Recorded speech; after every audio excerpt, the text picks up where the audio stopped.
আসসালামু আলাইকুম, আমি আব্দুল্লাহ নাহিয়ান। আজকে ক্লাসে সবাইকে স্বাগত জানাচ্ছি। তো গত ক্লাসে আমরা আমাদের যে ব্যানার সেকশনের জন্য আমরা একটা সেটিং দিয়েছিলাম, হেডিং।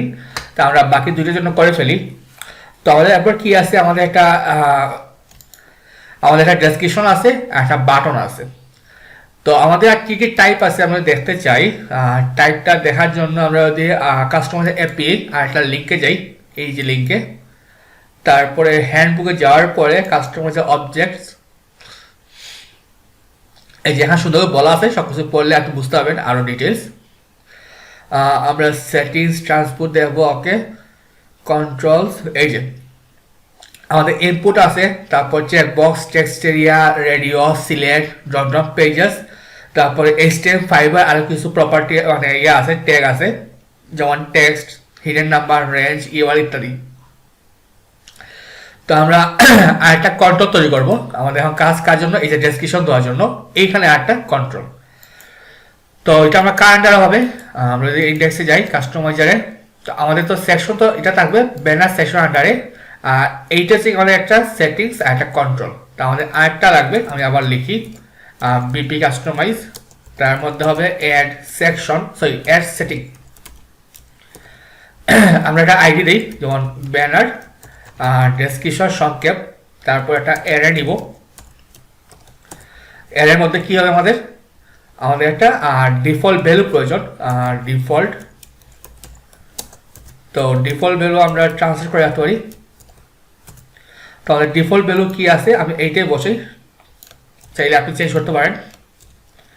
আর এটা কি হবে আমাদের, যেহেতু ট্রান্সলেট হবে টেক্সট ডোমেইন,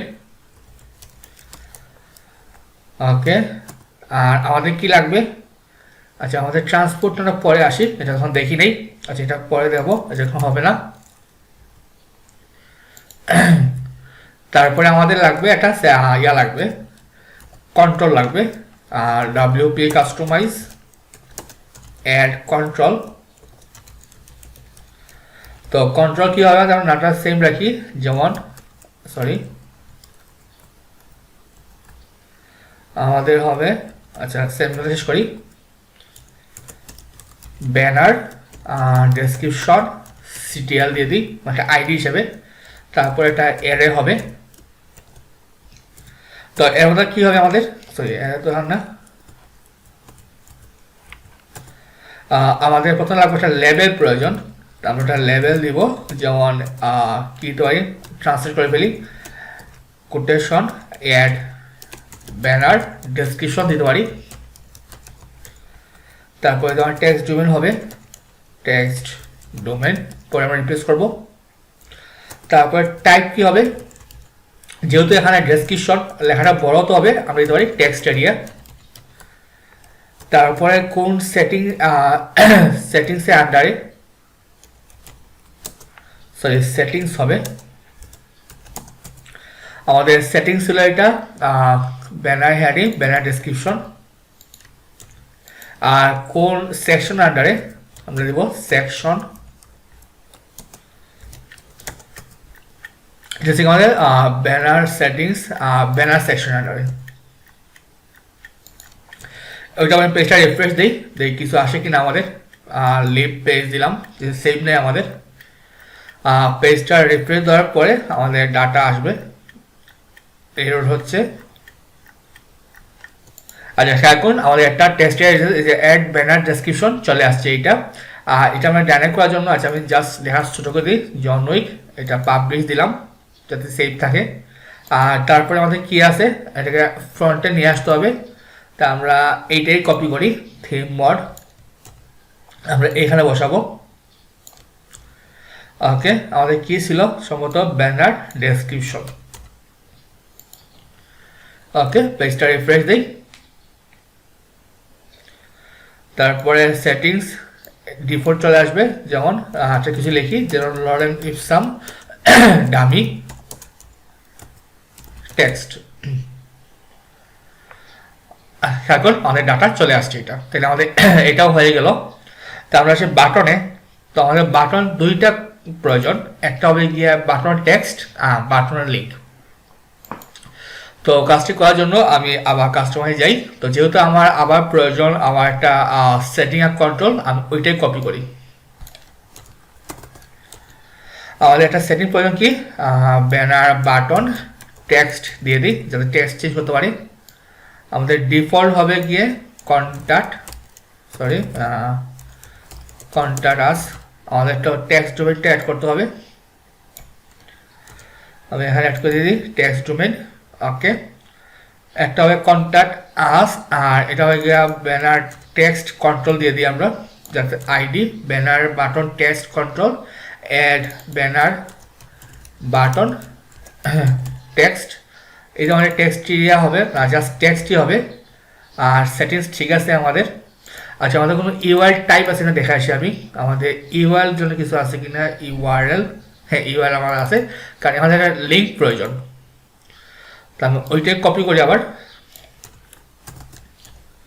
তো বাটন টেক্সট বাটন লিঙ্ক দিয়ে দিই, বাটন লিঙ্ক এটা কপি করি।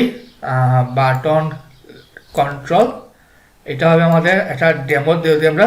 আর ডিফল্ট https www.google.com ডিফল্ট থাকলো এটা। বাটন লিঙ্ক টাইপটা হবে ইউআরএল। আর আমাদের তো যেহেতু এটা ব্যানার আন্ডার, আমাদের সেটিংস আর সেকশন সেমই হবে। আচ্ছা সরি, সেটিংসটা চেঞ্জ করতে হবে। আমরা কার সেটিংসের আন্ডারে আসি, এটা হবে বাটন লিঙ্ক, আর এটা ছিল টেক্সট। আর সেকশন সেমই হবে যেহেতু একই সেকশনের আন্ডারে। সব ঠিকঠাক লাইন পেজটা রিফ্রেশ দিই। আচ্ছা, আগে সেভ দিয়ে দিই, পাবলিশ দিয়ে পেজটা রিফ্রেশ করি, মানে আমার আগের ডাটা চলে যাবে।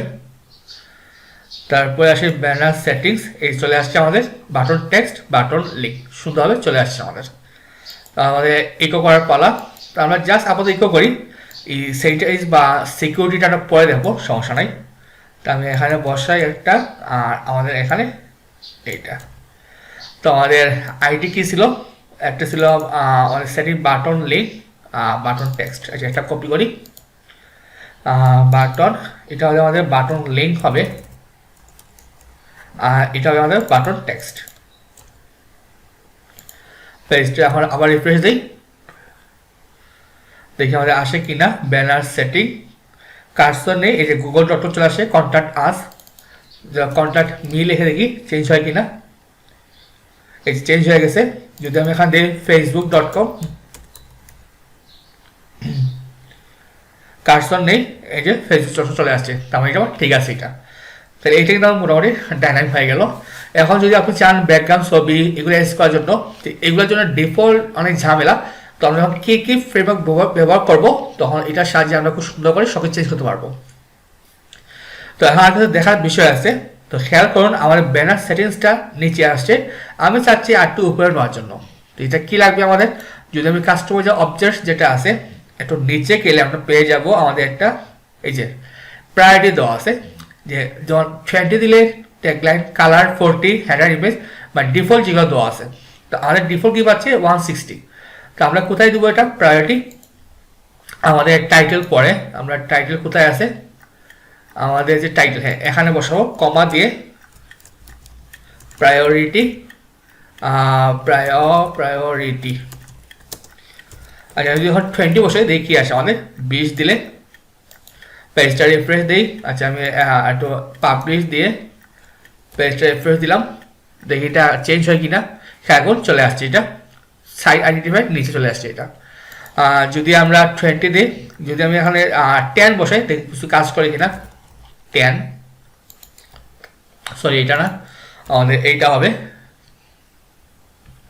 এখন 10 10 সব উপর চলে আসছে। আর যদি আমি এখানে বসাই দিলাম ধর 170 মানে প্রায়োরিটি, এখন আমার এখানে চলে আসছে। যদি আমি এখানে 180 বসাই দেখি 8 নিচে যায় কিনা। আচ্ছা, আর নিচে যাবে না, এইটা মনে শেষ। আচ্ছা, এর সাথে তো 200, তাহলে আমার একটু মানটা একটু বাড়াতে হবে। আমি 210 দিই, যেহেতু 200 চেয়ে প্রায়োরিটি বেশি দেওয়া লাগবে। এখন নিচে চলে আসছে। তো এবার চাইলে আপনি ইচ্ছা মতো তার লোকেশন চেঞ্জ করতে পারেন।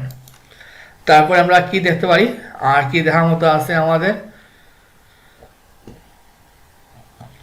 আরেকটা জিনিস দেখতে হবে আমাদের, এটা হচ্ছে কি আমার থিম মড। এই যে সেটিংস তো বলতে হয় টাইপ, তো এটা হচ্ছে বাই ডিফল্ট থিম মড অথবা অপশন।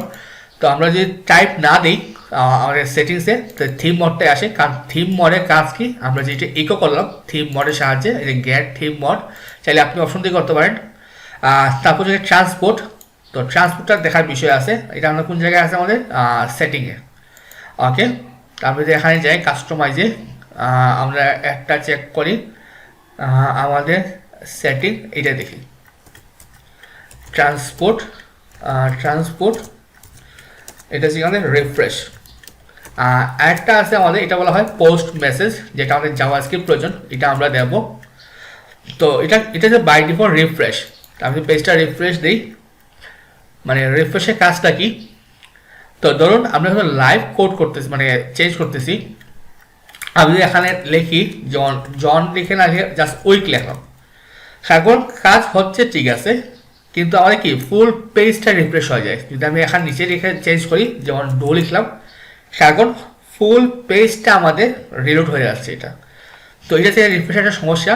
তো পোস্ট মেসেজ দিয়ে আমরা সহজেই পার্শিয়ালভাবে চেঞ্জ করতে পারি, মানে ইউজার যে অংশ চেঞ্জ করবে ঠিক ওই অংশটাই আমাদের চেঞ্জ হয়ে যাবে, ওটাতে আমাদের পার্শিয়ালের কাজ, মানে সরি পোস্ট মেসেজের কাজ।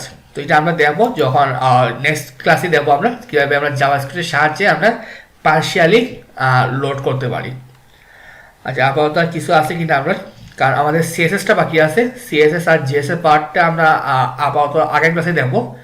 আর এগুলো আপনারা রিডিং পড়বেন, কারণ যত পড়বেন তত বুঝতে সুবিধা হবে আসলে, যে কীভাবে কী আসছে না আসছে। আপনি রিডিং পড়েই অনেক কিছু মানে কাজ করতে পারবেন এখানে। এই যে কনফিগার লাইভ প্রিভিউ, আমাদের একটা পোস্ট মেসেজ দিয়ে জাভাস্ক্রিপ্টে কোড লিখতে হবে। এই যেটা কাস্টমাইজ দিয়ে আমরা বাইন্ড করে আমরা HTML বা CSS যা ইচ্ছা আমরা লোড করতে পারি। তো আজকের ক্লাসে এই পর্যন্তই, সবাই ভালো থাকবেন, আসসালামু আলাইকুম।